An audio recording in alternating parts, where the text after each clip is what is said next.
Bismillahirrahmanirrahim. Alhamdulillah, pada kesempatan kali ini kita akan melanjutkan kaji kita ya, tafsir tematis, masih berbicara tentang penghargaan Islam terhadap ilmu ya, masih dalam pokok bahasan bagaimana kita menghargai ilmu.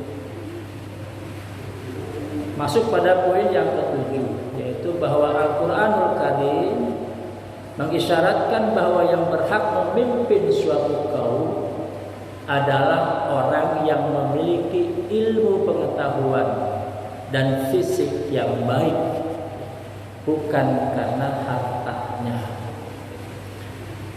Dalam Suratul Baqarah ayat yang ke-247, Allah Subhanahu wa taala berfirman, A'udzu billahi minasyaitonir rajim. Wa qala lahum nabiyyuhum innallaha qad ba'atha lakum taluta malika. Qalu anna yakunu lahul mulku 'alaina wa nahnu ahaqqu bil mulki minhu wa lam yu'ta sa'atan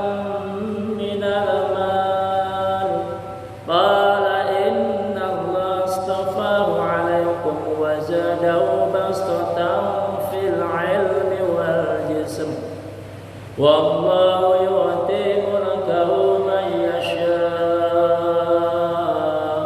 wallahu wasi'un 'alim. Shadaqallahul 'azim. Ya, Nabi mereka berkata kepada mereka, ini tentang Talut ya. Sesungguhnya Allah telah mengangkat Talut menjadi raja. Mereka menjawab, bagaimana mungkin dia memperoleh kerajaan atas kami, sedangkan kami lebih berhak atas kerajaan itu daripada dia. Dan dia tidak diberi kekayaan yang banyak. Dan dia tidak diberi kekayaan yang banyak.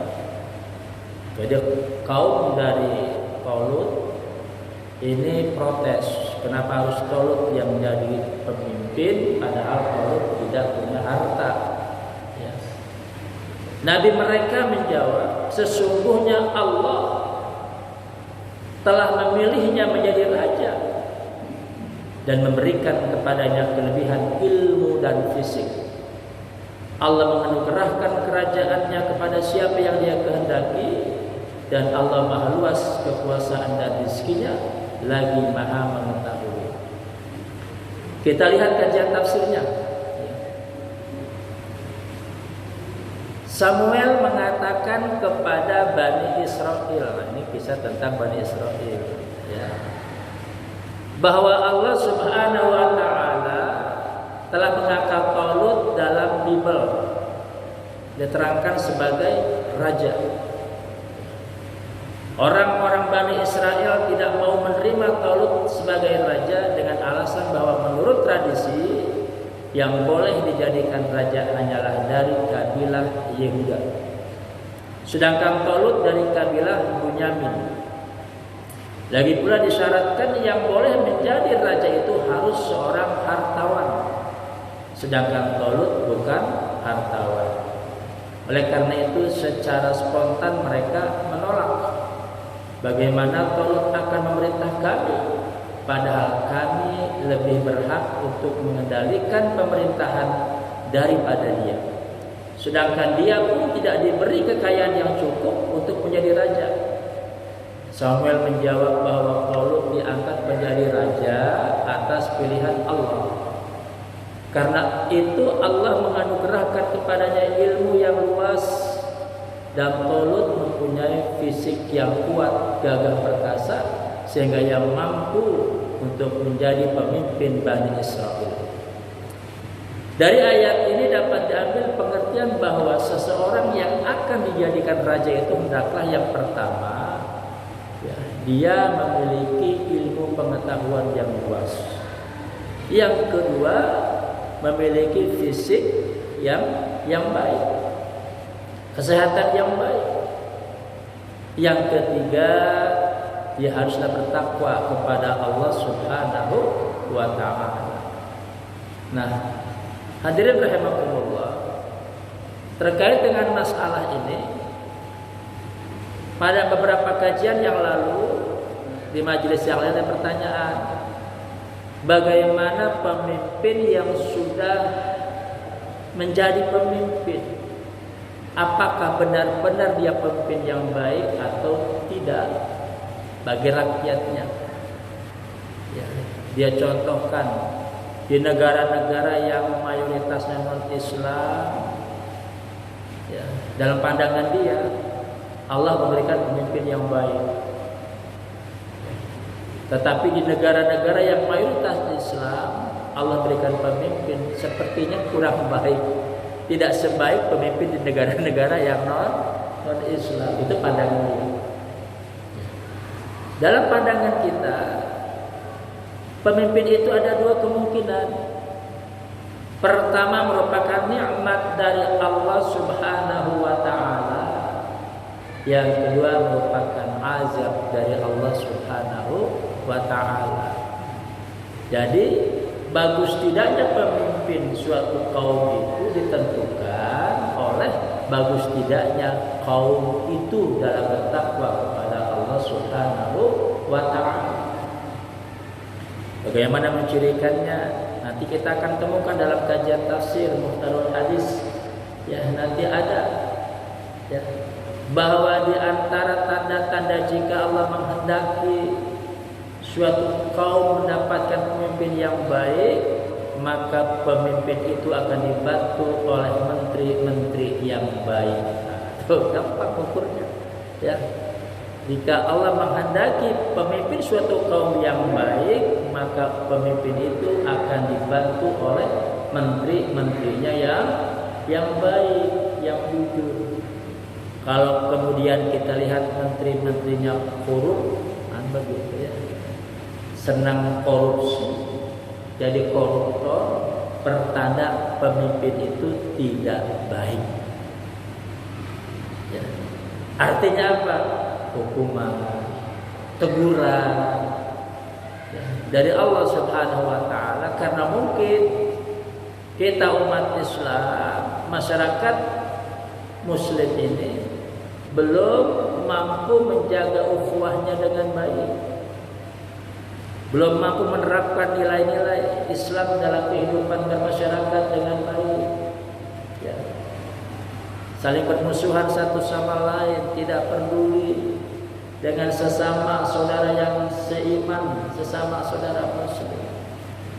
Maka jadilah Allah berikan pemimpin yang tidak baik. Artinya kalau kita menginginkan mendapatkan pemimpin yang baik, harus dimulai dari kita. Ya. Jadilah pribadi-pribadi yang baik, jadilah keluarga yang baik, jadilah masyarakat yang baik, jadilah rakyat yang baik, baru akan mendapatkan pemimpin yang baik. Ya. Yang berikutnya, bahwa orang yang tidak berilmu itu lebih tertarik kepada kemewahan dunia, sehingga dunia menjadi tujuan hidupnya, cenderung menghalalkan segala macam cara.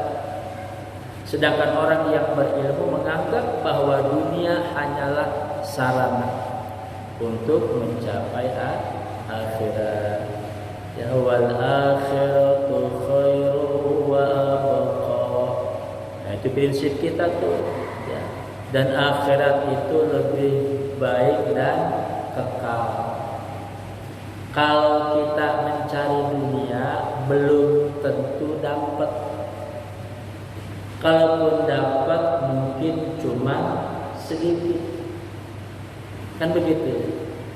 Kalaupun banyak, mungkin belum memuaskan. Kalaupun memuaskan, pasti tidak akan kekal untuk selama-lamanya. Itu dunia, begitu pandangan. Tapi kalau kita mencari akhirat akhirat itu pasti kita dapat. Dan yang kita dapat pasti banyak. Dan yang banyak itu pasti memuaskan. Dan kepuasannya itu kekal untuk selama-lamanya. Maka rugilah orang yang berlomba-lomba memperbanyak harta dunia dengan mengabaikan akhirat. Ya. Kan ayatnya jelas, suratnya jelas, at-takatsur. Sering dibaca, ya. Sering dibaca. Cuman kadang-kadang kita membaca tetapi tidak memahami maknanya. A'udzubillahi minasyaitonir rajim. Bismillahirrahmanirrahim. Alhaakumut takatsur hatta zurtumul maqabir. Sadaqallahul azim. Kita ambil ayat dulu. Alhaakumut takatsur, telah melalaikan kamu semua kesibukan memperbanyak harta dunia. Itu Pak. Allah sudah mengisyaratkan banyak manusia yang lalai. Artinya apa? Lalai dalam hal akhiratnya, lalai dalam melaksanakan perintah Allah disebabkan karena sibuk memperbanyak harta dunia. Pertanyaannya sampai kapan? Hatta zurtumul maqabir. Gak akan selesai sampai mereka masuk ke dalam liang kubur. Baru datang berhenti. Ya. Berhenti itu. Nafsunya untuk memperbanyak itu akan berhenti. Ya. Nah, kita jangan sampai seperti itu. Ya. Jangan sampai kita dilalaikan. Kenapa? Karena tujuan kehidupan kita adalah akhirat, bukan dunia. Ya. Dalam Al-Quranul Karim dicontohkan kisah tentang Qarun. Ya, kisah tentang Qarun. Surat Al-Qasas, ya, surat yang ke-28 ayat 79 sampai dengan 82. Qala Allah Ta'ala, a'udzu billahi minasyaitonir rajim. Fa kharaja 'ala qaumi fi zinatihi qala alladziina yuriduna al-hayata ad-dunya ya laita lana mithla ma utiya Qarun innahu ladzu hazzin 'adzim wa qala alladziina utul 'ilma wailakum thawabullahi khairun liman amana wa 'amila shalihan wa la فَخَسَفْنَا بِهِ وَبِدَارِهِ الْأَرْضَ فَمَا كَانَ لَهُ مِنْ فِئَةٍ يَنْصُرُونَهُ مِنْ دُونِ اللَّهِ وَمَا كَانَ مِنَ الْمُنْتَصِرِينَ وَأَصْبَحَ الَّذِينَ تَمَنَّوْا مَكَانَهُ بِالْأَمْسِ يَقُولُونَ وَيْكَأَنَّ اللَّهَ يَبْسُطُ الرِّزْقَ لِمَنْ يَشَاءُ مِنْ عِبَادِهِ وَيَقْدِرُ لَوْلَا أَمَّنَّ اللَّهُ عَلَيْنَا لَخَسَفَ بِنَا وَيْكَأَنَّهُ لَا يُفْلِحُ الْكَافِرُونَ. Sadaqallahul azim. Saya percepat pemaparannya karena agak panjang ayatnya, ya. Waktulah, ya. Kita ringkaskan saja makna dari ayat itu. Ya. Bercerita tentang kekaguman suatu kaum kepada Qarun yang hartanya berlimpah, sehingga orang mengatakan andai saja kita punya harta sebanyak harta Qarun, ya, maka betapa beruntungnya kita semua. Dan ini kan pola pikir manusia zaman sekarang, Pak, ya. Merasa hidup ini beruntung kalau memiliki harta yang banyak. Seperti para penguasa dan pengusaha, nah, gitu ya. Seperti para YouTuber, gitu ya. Sehingga anak-anak pun kita didik bercita-cita jadi YouTuber saja, ya. Bikin konten-konten, ditayangkan. Subscribe-nya nanti banyak, dapat duit banyak, berlimpah. Ya, itu yang terbayang. menganggap sebagai sebuah kesuksesan, menganggap sebagai sebuah keberuntungan. Ya. Tetapi orang yang berilmu perkataannya enggak begitu. Ya. Perkataannya enggak begitu. Dengan tegas mereka mengatakan, celakalah kamu sekalian jika berpikir seperti itu. Celaka. Ya. Awas. Wa qala alladziina utul ilma wailakum thawabu khair. Ya, diingatkan. Ketahuilah bahwa sesungguhnya balasan di sisi Allah jauh lebih baik daripada harta yang kamu kumpulkan itu. Ya. Lebih baik bagi siapa? Bagi orang-orang yang beriman dan yang beramal saleh. Dan diingatkan pada akhirnya di situ, ya. Wala yulaqaha illa sabirun. Nah, itu diingatkan kita, ya. Wala yulaqaha illa sabirun, dan tidak akan mendapatkan itu semua kecuali orang-orang yang sabar.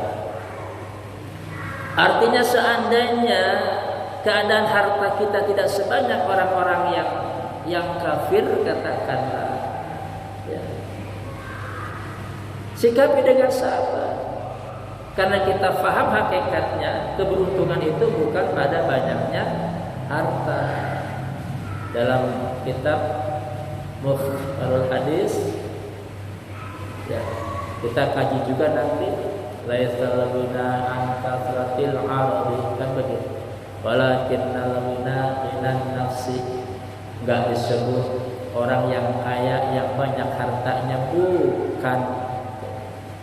bukan orang yang banyak harta yang kaya dalam pandangan Islam. Walakinnal ghina minan nafsi, orang yang kaya dalam pandangan Islam adalah orang yang punya jiwa besar, punya keyakinan yang kuat, punya kesabaran yang kuat, tidak tergantung pada orang lain, ya. Punya kemandirian yang kuat. Perkara jumlah yang sifatnya materi itu bukan hal yang kekal, nggak jadi ukuran, ya. Dan kemudian terbukti ketika Allah Subhanahu Wa Taala menenggelamkan Qarun bersama dengan hartanya, ditenggelamkan oleh Allah ke dalam perut bumi, maka barulah orang-orang itu mengatakan, aduhai, untuk saja, gitu, untuk saja kita nggak seperti Qarun. Coba seandainya kita seperti Qarun, pasti kita pun akan dibinasakan. Maka celakalah Qarun. Baru sadar kalau Allah sudah tunjukkan. Masalahnya itu, ya, kejadiannya tidak pada masa kita, tidak di zaman kita. Jadi kita nggak bisa menunggu Allah menghukum, mengazab orang-orang yang seperti itu, kemudian kita baru sadar, tidak. Karena boleh jadi jangan-jangan kita pun termasuk bagian dari orang yang seperti itu, bagian dari Qarun. Ya. Zamannya dibutuhkan kesabaran. Nah, tafsirnya menerangkan begini. Ayat ini menerangkan bahwa pada suatu hari Qarun keluar ke tengah kaumnya dengan pakaian yang megah dan perhiasan yang berlebihan, dalam iring-iringan yang lengkap dengan pengawal. Ada pengawal. Orang kaya kan gitu Pak ya, mana-mana ada pengawalnya. Kalau kita memang nggak ada yang ngawal lah, ya, jangankan ngawal, dipikirin juga kagak, mau pergi-pergi mau kagak ya kagak, atau gitu ya. Ya, para hamba sahaya, para inang pengasuh untuk mempertontonkan ketinggian dan kebesarannya kepada manusia. Hal yang demikian itu adalah sifat yang amat tercela, kebanggaan yang terkutuk bagi orang yang berakal dan berpikiran sehat. Hal itu menyebabkan kaumnya terbagi menjadi dua, yang satu ke sono, satu ke sini. Ya. Pertama, orang yang mementingkan kehidupan duniawi yang selalu berpikir dan berusaha sekuat tenaganya bagaimana caranya supaya bisa hidup dengan kehidupan yang mewah di alam dunia ini. Akhirnya apa? Cenderung menghalalkan segala cara yang penting hidupnya mewah. Menurut mereka bahwa hidup yang demikian itu adalah hidup yang bahagia. Dan mereka berharap juga dapat memiliki sebagaimana yang dimiliki oleh Qarun, yaitu harta yang berlimpah, kekayaan yang berlebih, dianggap sebagai sebuah keberuntungan. Kelompok yang kedua adalah kelompok orang yang sadar bahwa itu bukan ukuran keberhasilan, keberuntungan. Ayat ini menerangkan kelompok kedua, yaitu orang-orang yang berilmu dan berpikiran yang waras, berilmu dan berpikiran yang sehat. Mereka menganggap bahwa cara berpikir orang-orang yang termasuk golongan pertama tadi sangatlah keliru. Kalau sekarang istilahnya apa ya? Kaum hedonisme, kaum materialisme, mengukur segala sesuatu berdasarkan materi. Ya, apa ciri-cirinya Pak? Gampang, senang banget belanja, senang banget shopping, dan senang banget beli yang branded, yang bermerek, walaupun harganya mahal, padahal kegunaannya sama. Ya, gengsi kalau pakai yang gak bermerek. Nah itu udah pola pikir yang hedonis, yang materialis. Ya. Beli tas harga yang satu 50.000, yang satu 500.000, dipakainya sama, fungsinya sama, rusaknya juga bareng. Bedanya apa? Mereknya doang. Karena kelihatan. Makanya berkembanglah pusat-pusat perbelanjaan, ya, mal-mal. Kalau kita mengacu pada cara belanjanya dan berdagangnya Rasulullah kan sangat jauh sekali, ya. Yang sangat jauh sekali. Dan sikap kita pun menjadi sangat memprihatinkan.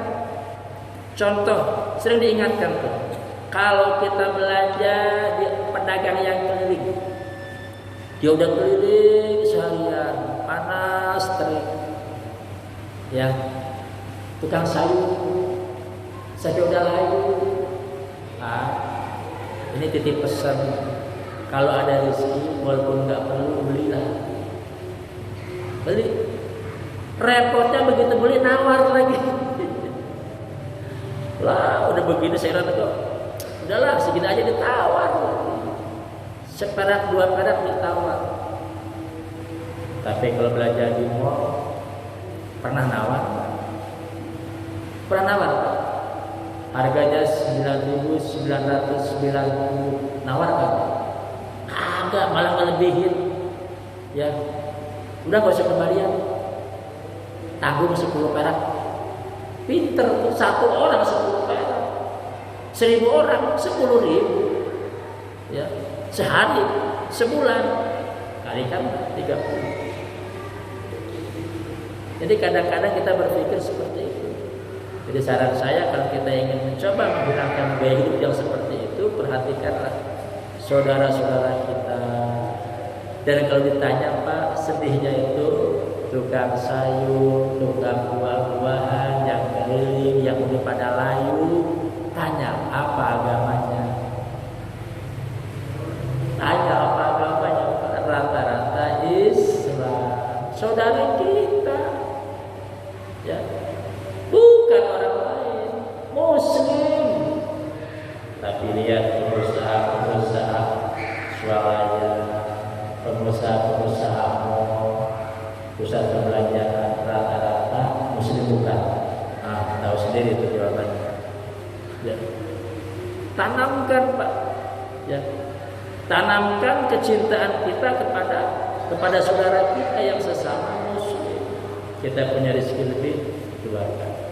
Ya. Nah, dengan cara seperti itu, insya Allah kita akan dijauhkan dari gaya hidup kaum materialis. Ya. Nah, hadirin rahimakumullah,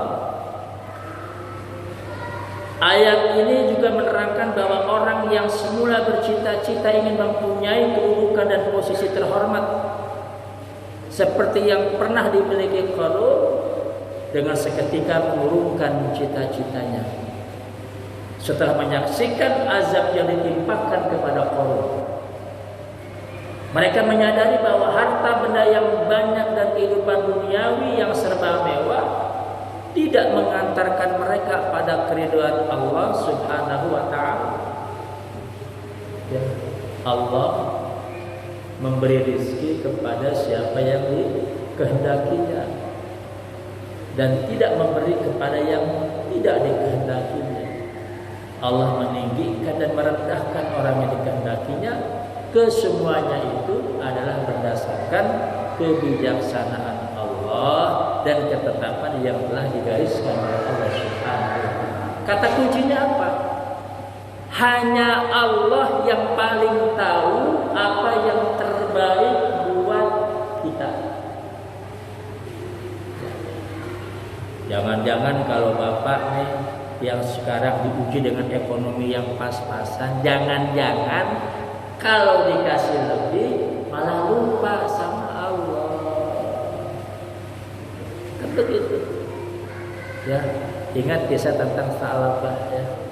Kisah tentang Sa'labah itu. Di saat hidupnya susah, ya, sampai satu pakaian itu dipakai bergantian dengan istrinya untuk sholat. Cuma satu punyanya itu. Ya.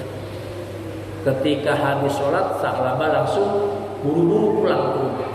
Gak sempat zikir yang banyak-banyak. Gak. Assalamualaikum warahmatullahi wabarakatuh. Assalamualaikum warahmatullahi wabarakatuh. Astagfirullahaladzim. Astagfirullahaladzim. Astagfirullahaladzim. Innallaha ghafurur rahim. Wa atubu ilaihi jami'an sulaiman. Langsung. Rasul nanya, kemana Sa'labah? Kenapa setiap habis sholat buru-buru pulang?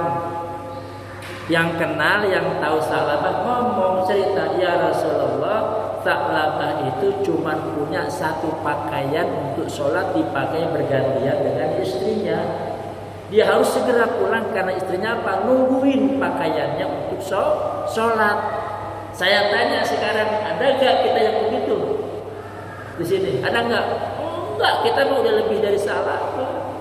Di lemari pakaian itu bertumpuk, udah ditutup udah kagak bisa, dipaksain melendung tuh lemari karena banyaknya itu pakaian.